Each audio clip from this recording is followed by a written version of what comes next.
Hi, I'm Paul, and I've got gas.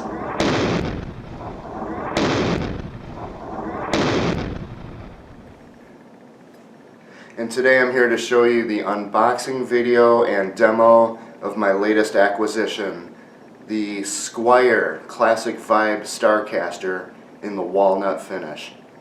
But before I do that, I'd like to share something with you. Look at what the other businesses in our building left for somebody to clean up here in the break room.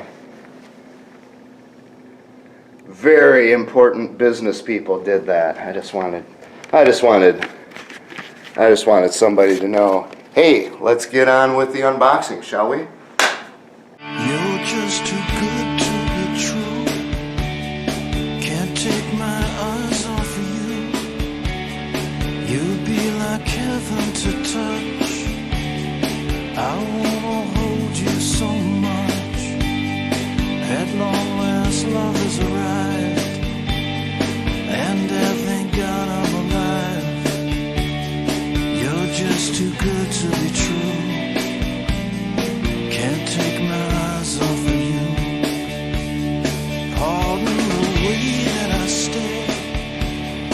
There's nothing else to compare. The sight of you makes me weak. There are no words left to speak. But if you feel like I feel, please let me know that it's real. You're just too good to be true. I can't take my eyes off of you.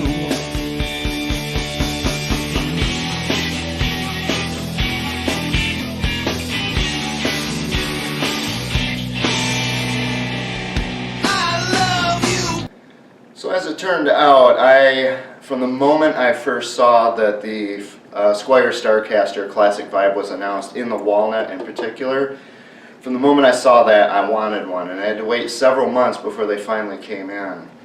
And I'll tell you why. Because Squier took a long time to deliver them, actually, is the reason why. But in this case, it was well worth the wait. This is, you know, I mean, a lot of the things I review on here, I'll say, oh, it's the best thing ever. This is really a nice guitar. The only thing really, craftsmanship is fantastic. The only thing really I found that was a bit strange, as you saw in the unboxing, the box itself the flap was open, but it didn't look like the contents were disturbed. The other thing was inside the F hole here, there's a little, if you can hear that, and I don't know if you've ever tried to work with the electronics on one of these semi-hollows, but it's like playing that old Operation game. You know, like just stick finger and, you know, so I'm a little leery of seeing what's in there, but actually I know it's one of those little washers with the sprockets. So it might be part of the electronics, I'm not sure. The electronics work fine though. The only other thing was that the pickup here, the plastic is on this one, but there's no plastic on this one. So I don't know why that is. So got the faithful quilter over here, if you can hear it. Actually, before I do that, because it's not sounding as intonated as it did before, but listen to the acoustic sound of this.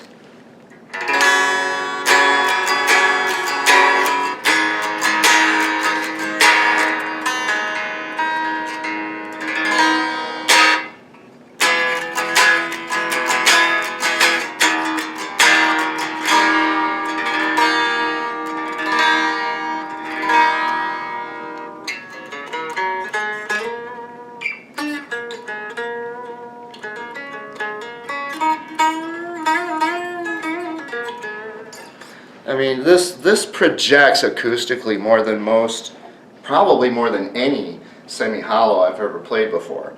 And actually, you know what, there is one other, not a flaw, but one other thing about the guitar that wasn't perfect. Actually what it was the neck, the frets, they're a little bit gritty. So I don't know if you can hear it. So they're a little bit gritty, but already they've worn down quite a bit, and of course I'm going to go in and just buff them off. but the neck, if you were blindfolded and you were playing this thing, you would probably think it's a Fender, at least a Mexican Fender. Very, very nice, actually very fast, smooth neck. You remember how I gauge these things is by bending and sliding. Let's see, where did I turn the sound off here? So, you know, really easy to bend.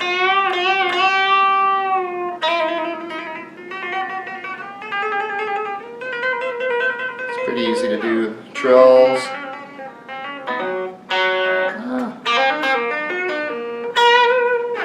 So this guitar is fantastic. Let me bring it in close again because I only showed before. This headstock is probably the biggest point of contention for most people. I think it's cool. I like it. And if you watch another video, I hope I don't get her name wrong, Ellen, I believe, who had one of these early on, and she did a really nice video demonstrating the things. She had a black background behind this headstock, and the headstock looked normal because you couldn't see the blacked out contoured part here. So that's kind of neat. If you have a black background, people will think the headstock's smaller. But obviously the consequence here is that when you're trying to find a case for this, which they apparently don't bother to make, yeah, for this odd duck, you're going to have to find a way to fit the headstock in there. I'm probably going to take a hammer and a blowtorch to the styrofoam inside a 335 case and make it fit. But if you haven't noticed already, this is a little bit offset, and actually it's a lot offset. I'm going to show you how offset it is by putting it on an A stand. So just one moment here.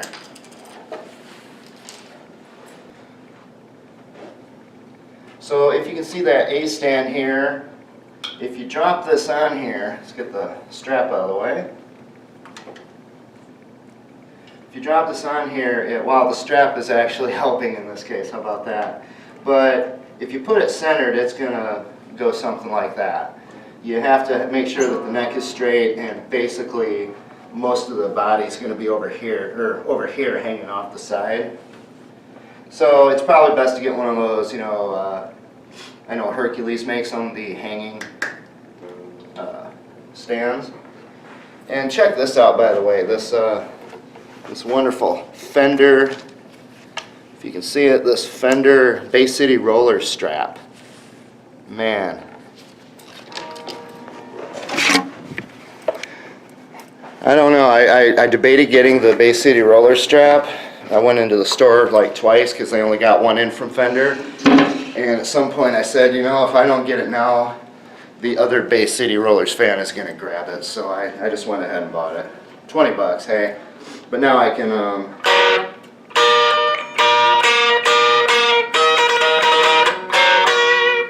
not that I ever knew how to play Rock and Roll Love Letter, but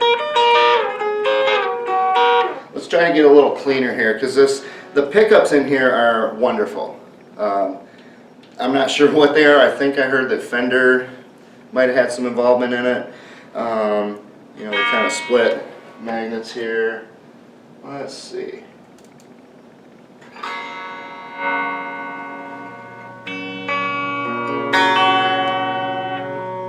So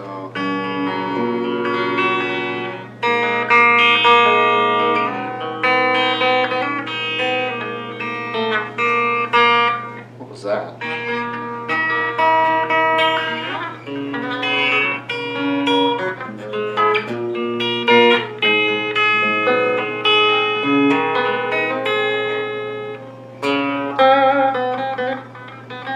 Then in the middle.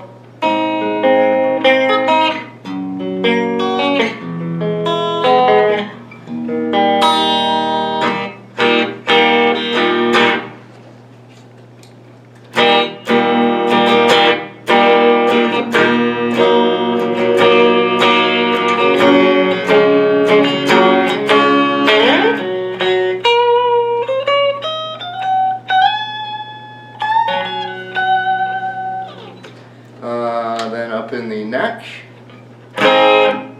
Look at that. And you can see the height on here. This is the way it came. The height's not extraordinary, so that's a fairly hot pickup there for a neck one. I like it. It's almost like having 2 lead pickups.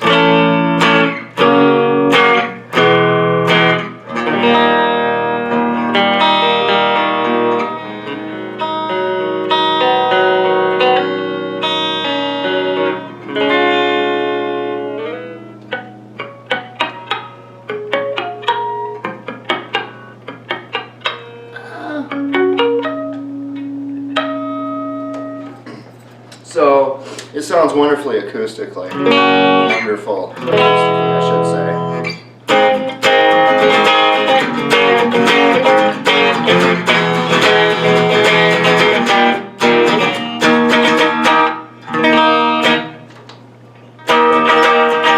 In fact, if I were to venture a guess, I would say the position I like the least on here is actually the bridge. Now, I haven't toyed with it yet to see, but that's very strange. That's usually the only one I really want to use, but in this case, I like the middle a lot. I like the neck,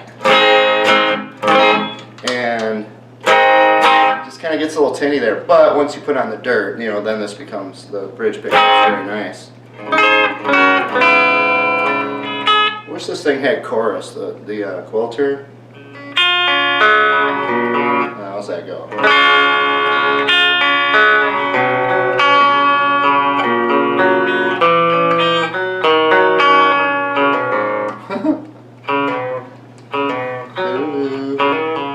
That's it. I knew it was in there somewhere. I just had to dig it out.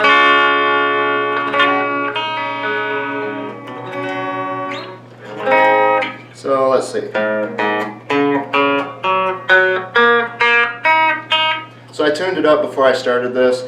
The tuning out of the box it was horrific. It was just totally random. Once I tuned it once, I really didn't need to tune it again for quite a while. Again, it's been sitting in this building that's so dry, so I'm going to have to kind of check it over. I have not put a tuner on it to check the intonation. It doesn't sound perfect. So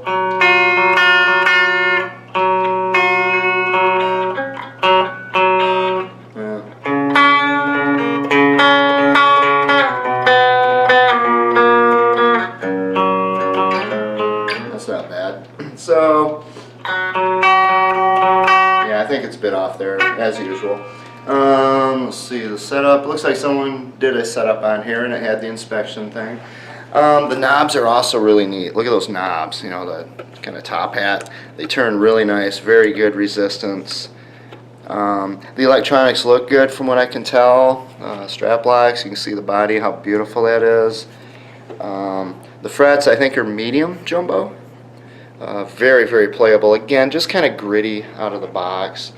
Let me show you the other side. And this is, of course, an Indonesian build, which I've always been happy with Indonesia, to be honest. I got a skunk stripe there. Beautiful finish. Fair amount of lacquer back here, and yet it's very smooth. It's ever so slightly sticky. I could see if it were warm, like it's starting to get in the room. But it's not too bad moving back and forth here at all. And then it has the Squier plate, if you can see that. And just an overall beautiful job on the craftsmanship. I mean, look at the price. This thing is $399. That's outrageous. That's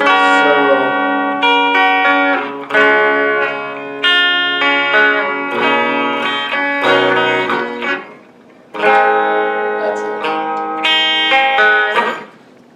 Alright, let's see what else we got here.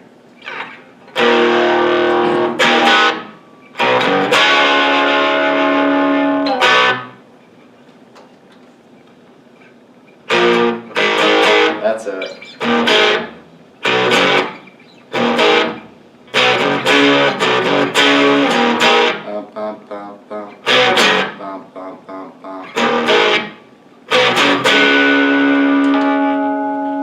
See everything up.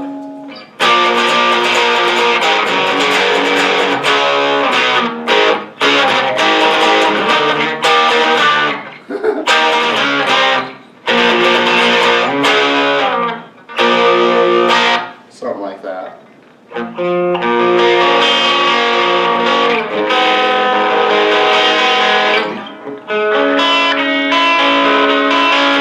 You know, one reason I like semi-hollows goes back again to Rush. early Rush. Alex had that. I sure hope it was a 335. I imagine the white one, you know, Pink Pop Festival, I think he played it. But so I usually test it out with.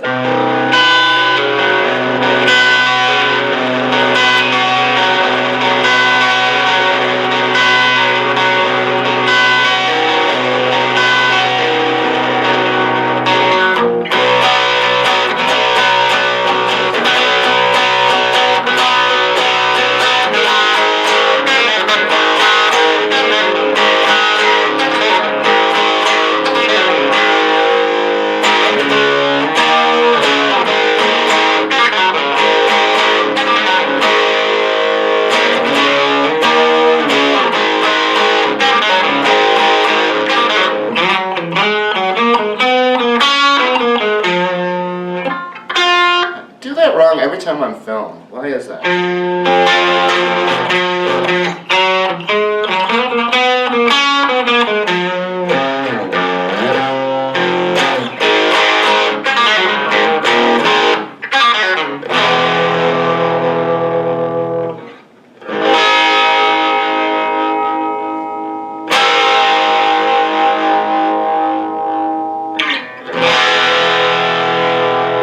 So I guess it might be a bit weak on sustain, either that or me. I'm gonna have to put a disclaimer on this video for the playing. Sorry. I've been working a lot lately, more with home studio desktop stuff, so I haven't played in a while. And when you're as, shall we say, not as skilled as I am, you gotta keep up your chops, such as they are, or else you get this. Anyway, I wanted to show you the guitar, not me. So. Beautiful, beautiful instrument. Squier, you knocked it out of the park on this one. I have their Classic Vibe 60s Stratocaster, Tobacco Sunburst, another extraordinary instrument. I really like Classic Vibe Squiers as it is. There's also an Affinity version of the Starcaster. I don't know why there's so many versions all of a sudden with Squier. From what I hear, you know, just from my own experience, Affinity, Classic Vibe, I'm taking the Classic Vibe. But I have heard other people say they prefer the Affinity. I don't know why, except that they seem to want to modify it. But if you want to pull something out of the box, tune it up and just play it. I'll tell you, everyone who has played this thing since I got it has been very impressed. They've been drooling over it. They're really surprised at the quality of this instrument for the price. So. Not the quality of my playing. No, don't misunderstand what I'm saying here. You know, is it out of tune? Yeah, a little. See, it sounds good there. Must just be me. Go figure.